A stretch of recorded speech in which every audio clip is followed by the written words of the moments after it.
Hey, welcome back to the channel, everybody.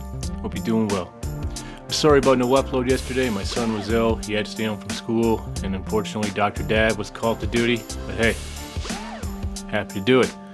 So go ahead and leave a like, subscribe if you haven't already. You know the drill. Links are in the description if you're looking to support the channel. Got t-shirts and hoodies available, just like the ones you're seeing here. Or maybe you just want to donate to the channel and buy me a coffee. Either way, the links are there.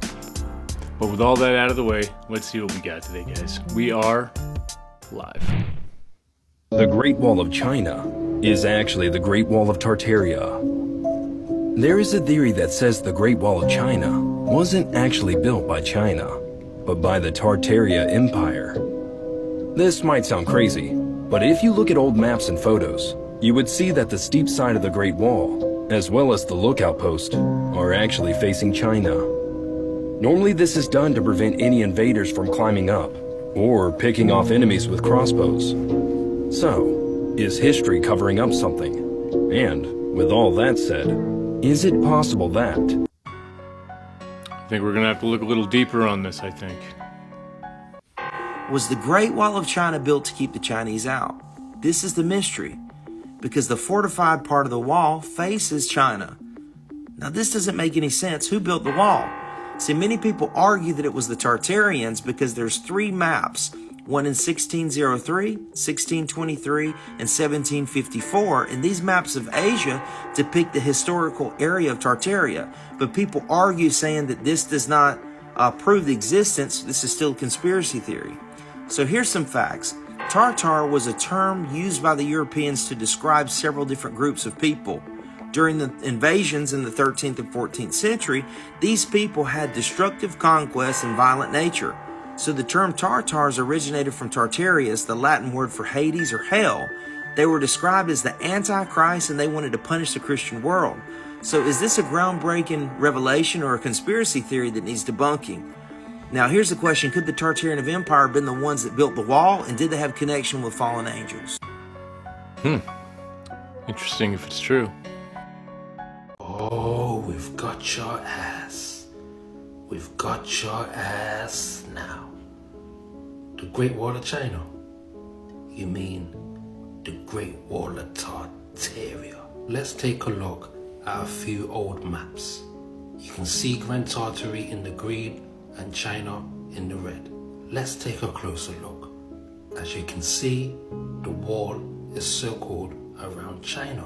And again, another Tartarian map, you can see the wall is circled around China. And if you notice, the steep side of the wall is facing China, making it hard for any invaders to climb up. And if you look closely, you will see that the lookout posts are facing China, making it easy to pick off your enemies with crossbows, one by one. So no, China didn't build that wall, the Tartarians did. Oh my days. Certainly interesting. Members of the boosted community, ironically parroting that word, created by the same group here, you can pause to read, where you can actually go to their site and find declassified information about the burial of Tartaria, or a magazine from everybody's favorite Masons talking about it in 1960s. But these were no tribes of nomads, with royal lineages, maps and territories going back hundreds of years, from both European cartographers and Russian cartographers as well. This alone debunking the common myth that it was just used by European cartographers as a placeholder. These maps showing great detail, even showing the burials of ancient kings of Tartaria. And yes, even the origins of tartar sauce, a nation with its flag in this 1800s encyclopedia, an empire with its own vast and complicated language system. Here's a bit of the sampling from the Tartarian language. Tartaria even had the largest amounts of letters with 202 in its alphabet. And let's see some of the things the Tartarians built. Not just the worldwide architecture, but the Great Wall of China didn't used to always be called that, because it wasn't actually built by the Chinese. Just take a look at segments from the Great Wall of Tartary. You will find in many sections, both the entrance to the wall and the slits on the wall are facing the wrong way. Why would a Chinese wall have its entrance in Tartaria? Now they have since worked on the areas of the wall where tourists are allowed on renovating it to put the archery slits on both sides. I'll be happy to be labeled a conspiracy theorist for not buying the official government-funded narrative of history and pointing out its many inconsistencies. Question everything, friends. Until next time. Well. Oh my days. Oh my diddy. Oh my diddy. I bet you can't guess where this is. Don't worry, I'll wait. How about now? Still don't look familiar? This is China in the 1800s, looking like any other Tartarian city. When I think about China in those time periods, I picture buildings like this, and even buildings like this. But no, they was living in these big time buildings, bruv. And there ain't no telling how long these buildings were actually here for, or when they was actually built. And this ain't in all of China. This was only in the city of Ningbo. So yeah, you will see these buildings all over the world with people claiming that they built them. But will you find any construction photos? No. Now that's interesting.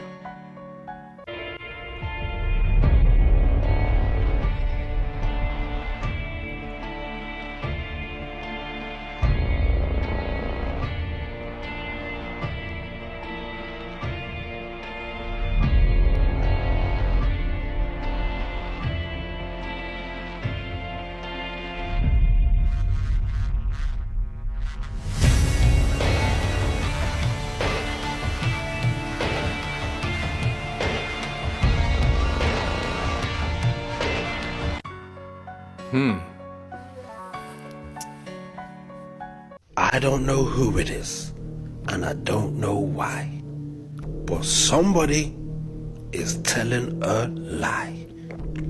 You're trying to tell me that Tartaria was the name given by Europeans for an unknown region? Come on, brother. That don't even make no sense. It's in Europe. So let me see if I got this straight. You're trying to say that this was an unknown region to Europeans, even though it's in Europe. That you knew where China was, India, Germany, France, but you didn't know what was going on in this region, so you named it Tartaria. So from the Middle Ages right up to the 20th century, you didn't know what was going on in Tartaria. What in tarnations is going on? The 20th century? You mean the end of the last reset? Come on, bruv. 1901 is when you figured it out. I'm sorry, brother. I'm not buying it. Yeah, the idea that name was just a placeholder, I don't buy it. If you don't know the past, you can't understand the present and plan properly for the future. This is Hong Kong, with the beautiful cities and the Tartarian architecture that was replaced with newly built structures. The Tartarian Empire wiped from our history, but here is a globe made in Hong Kong, which included Tartaria. The Battle of Hong Kong, World War II, had changed the landscape of Hong Kong. It is always convenient for them to create wars and change buildings. Here I will leave you with the past buildings of Hong Kong.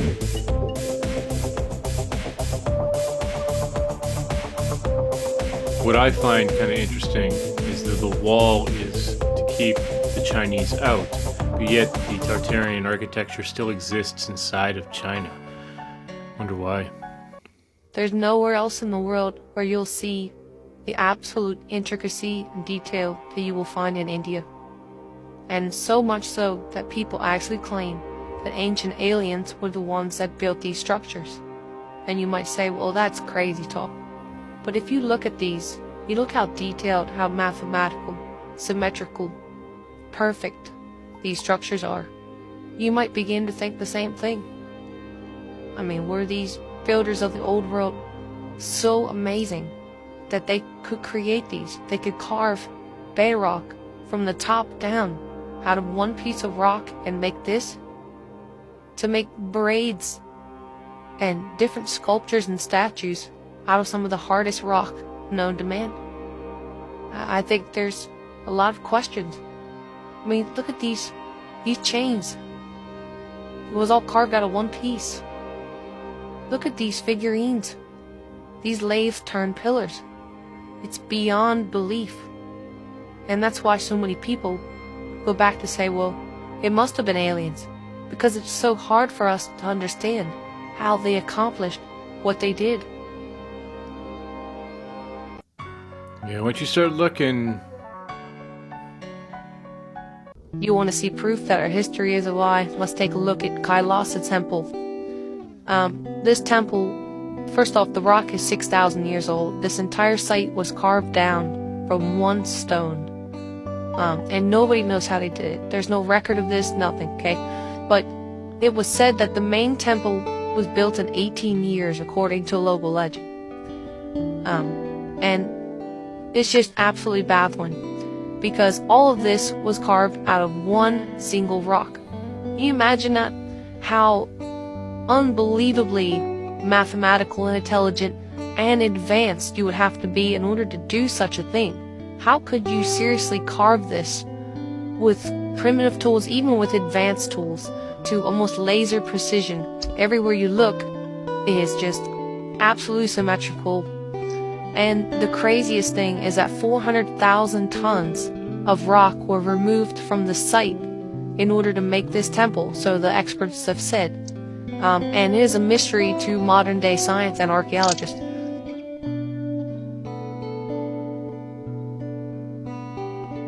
Yeah, you don't carve perfect symmetry with your bare hands. You can't.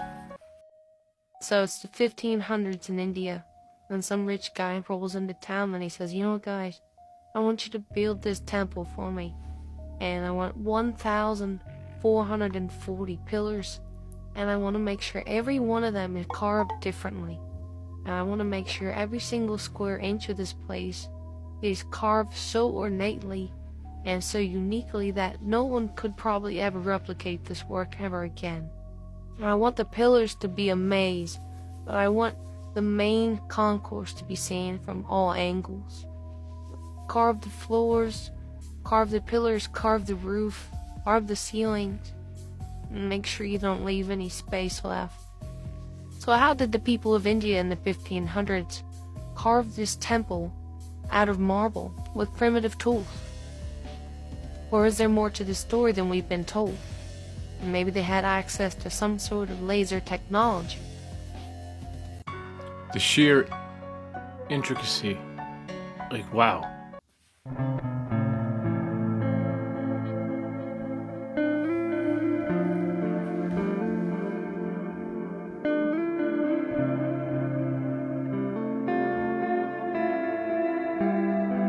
To look at pictures of India then to what it has become today is astonishing. It's sad.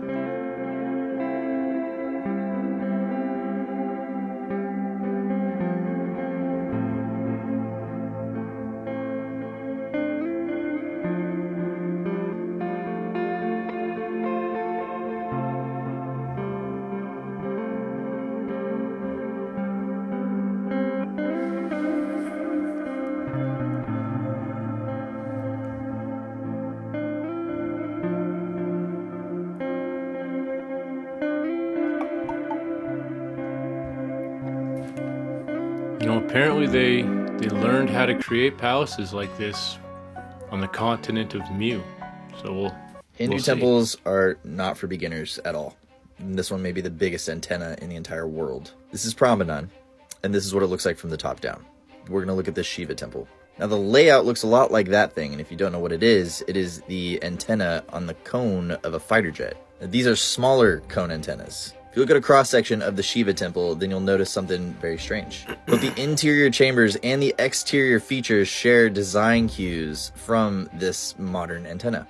The design is called the corbelled arch. You can see it in a lot of ancient temples, including the Grand Gallery in the Great Pyramid and a lot of Mayan architecture. We use that design as a waveguide to focus a specific band of frequency. That is the core function of an antenna.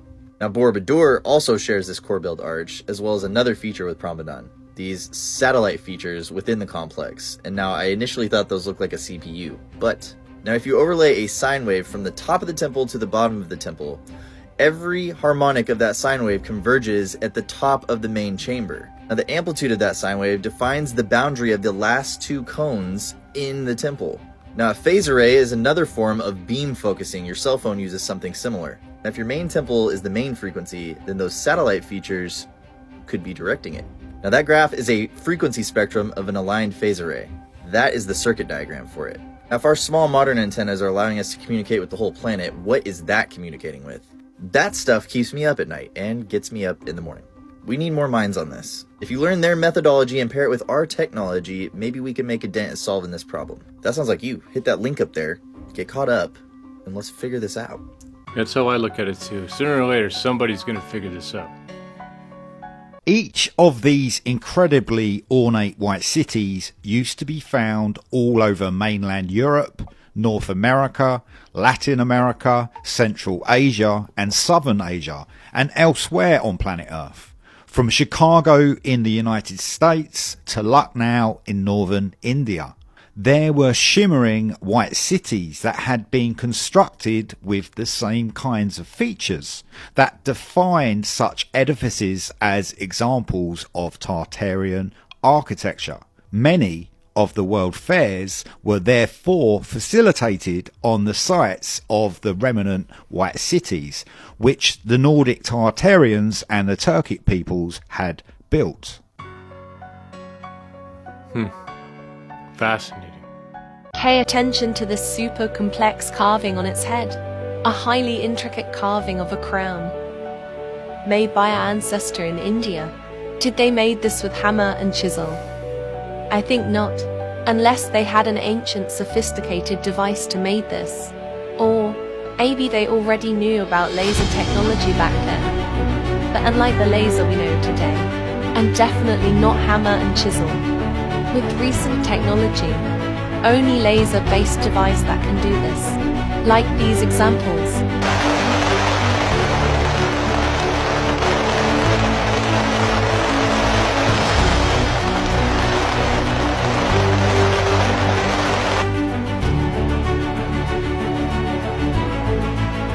今天我们在户外用这款30瓦光纤的给大姨雕刻一块石头。大姨呢喜欢招财进宝的这个图案，现在我们给它雕刻。这块鹅卵石呢就大姨随手捡的，不过形状非常不错。雕刻这样羊雕的小石头是非常漂亮的。这是第一遍的一个效果。石头呢雕刻变数越多，深度越深。这款呢不仅雕刻石头，雕刻金属、塑料、陶瓷、皮革都是可以的。做一些创业摆摊、私人定制，线上都没问题。轮廓呢也是非常明显，我们看一下雕刻完成的深度呢，大约是1.5毫米左右。大姨非常高兴。So, how do you think our ancestors made this? It was likely some variation of laser technology. This is the Hoysaleswara Temple, found in India. It was constructed in 1121 CE. This level of accuracy and detail was achieved 900 years ago, the same time mainstream history claims only primitive tools were available. It's clear that an advanced technology was at play here, and if you can't see that, well, the eyes are useless when the mind is blind. It could have been a form of laser engraving, high-pressure water, or maybe concentrating the sun to form a direct energy tool. These circular pillars inside the temple are almost identical to what you would find doing metal work on a lathe. Or another possibility, it could be done using sound frequency. Look at these 3D sound waves. The resemblance is uncanny.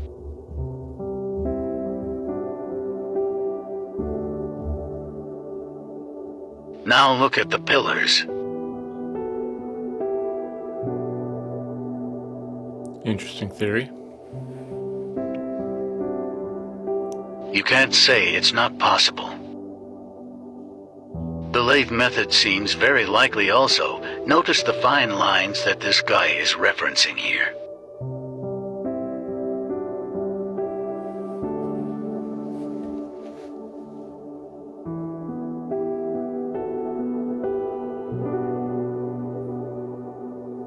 I want to show you one more thing. I can't even begin to imagine how they have managed this.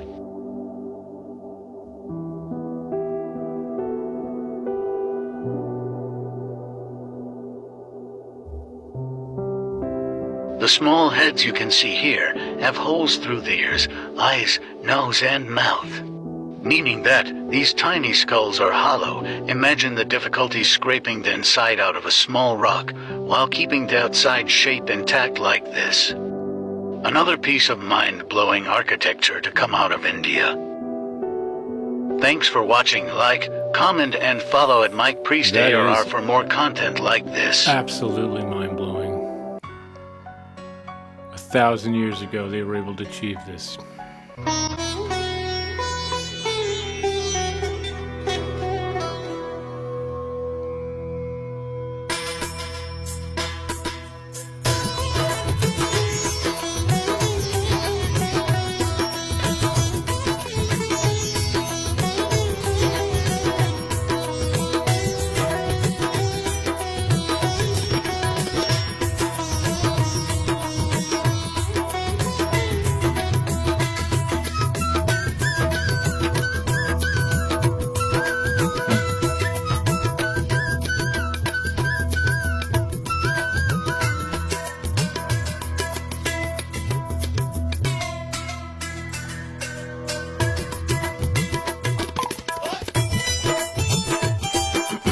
Still standing.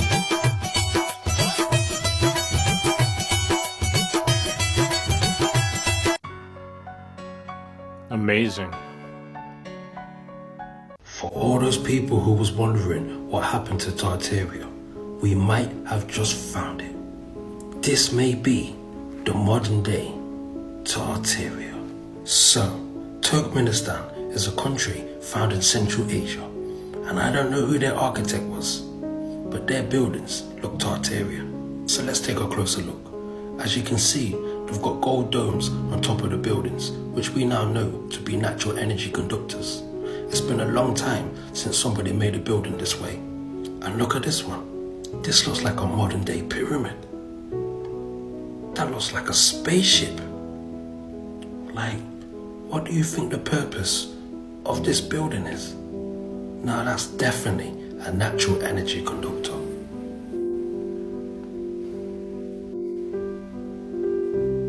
So yeah, it's definitely one of those cases of we don't build them like that anymore. Wow. We're gonna have to look more to Turkmenistan. You may have seen a small portion of this before from one of my videos on our melted past. A massive archway high up in the mountains in China, signs of our melted and buried past, of advanced civilizations lost to us. But here is another video I found that sheds a little bit of light on this mystery hidden in a mountain in China. This mysterious doorway seems to almost be suspended in midair, carved directly into the cliffside. It appears to be the remains of an ancient fortress located in the Shanxi province of China, but intriguingly there is very little information available online. To find out exactly what this is, it required the local knowledge of the residents of Hejin City. Hu Jun, an 80-year-old man who has lived here his entire life, explained that this was once a place of refuge. We now know that this structure served as a crucial refuge from bandits and later Japanese forces. The design of the fortress with its narrow passageways and a single point of entry was a testament really to the general population, and in a time where weaponry wasn't really available, the best form of defence was to hide. We know it's at least over 100 years old, but how old is it? And we don't even know who built this place. For that, we need archaeologists. We need them to come in and try to find any evidence of a civilization who built and inhabited this fortress. For generations, when bandits would come, the locals would cross the steep trench with makeshift wooden bridges, removing them afterwards piece by piece, and isolating themselves within the ark-like structure. When visitors reached the gate, they're met with an upward sloping ramp of loose earth, deliberately designed to be slippery and challenging to ascend. Inside the fortress, the land opens up, reminiscent of an ancient ark. It once housed cave dwellings on its flanks, providing shelter for people and livestock during times of danger. The dwellings have now eroded, leaving behind only the plateau and its gate.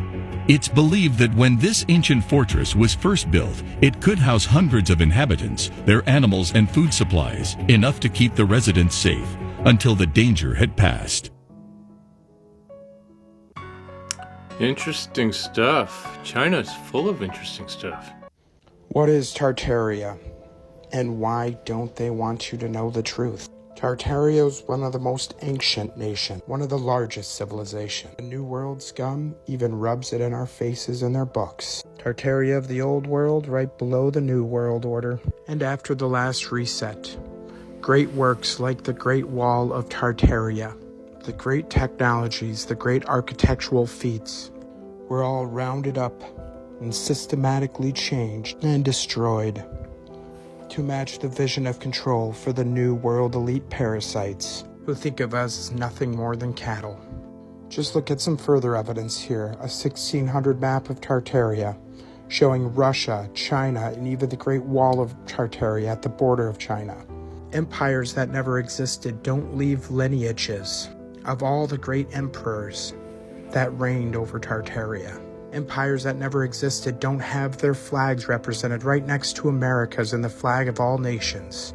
It's no surprise New World Russia's flag shows them trampling over the Tartarian flag. And of course the US government and CIA, the attack dog of the New World elites, had their hands in it. That's why if you want to see those NPCs turn into full Agent Smith mode, just mention the word Tartaria and watch how angry it gets them. They'll tell you it's nothing more than a placeholder, like you just told them you had infidelities with their wife. You have to wonder what these world governments are trying to cover up. Does a civilization that never existed have a written language documented? True history deserves to be remembered and deserves to be preserved, and I will do my best on this channel to make those possible and to continue questioning everything, friends. Until next time.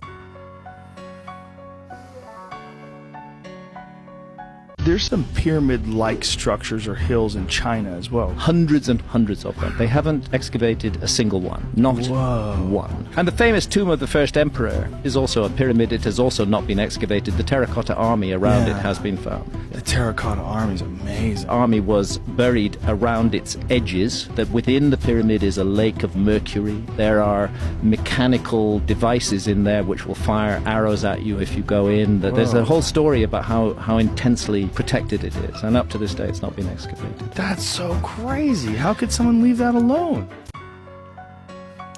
Now we're asking the real questions. Number 2. The Baigong Pipes. The Baigong pyramid pipes are a collection of massive iron pipes that have been dated to 150,000 years old in the Qinghai province of China.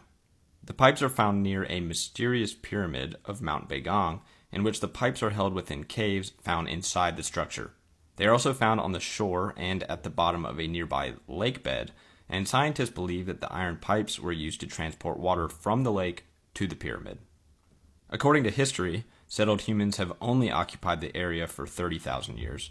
Before that, only nomads were in the region. But there are so many pipes, and they are so complex, that it's pretty much been ruled impossible that anyone outside of modern humans today could have built them. But, again, they date back to 150,000 years ago. The Chinese Academy of Social Sciences isn't even ruling the possibility of ancient aliens in their research of the sites.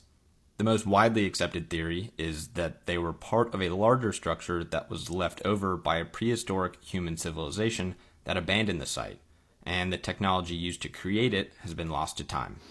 What's really interesting too is that the scientists can't exactly determine what combination of material the pipes were made out of. At least 8% of the material has not been identified.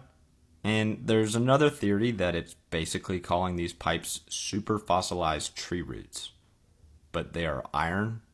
So not sure the connection there, but I think we can doubt that conclusion. But yeah, this raises a ton of questions when thinking about how old the pyramid and these iron pipes are. Just like many other items on this list, it shows how advanced humans could have possibly been in the distant past. And there you go, guys. I bet a lot of you didn't know about those pipes. You know, we started running along, the 30-minute mark here, so I had to draw the line somewhere. So obviously there's a lot more in Asia to look at. This is just the beginning. Hell, we've just begun our journey.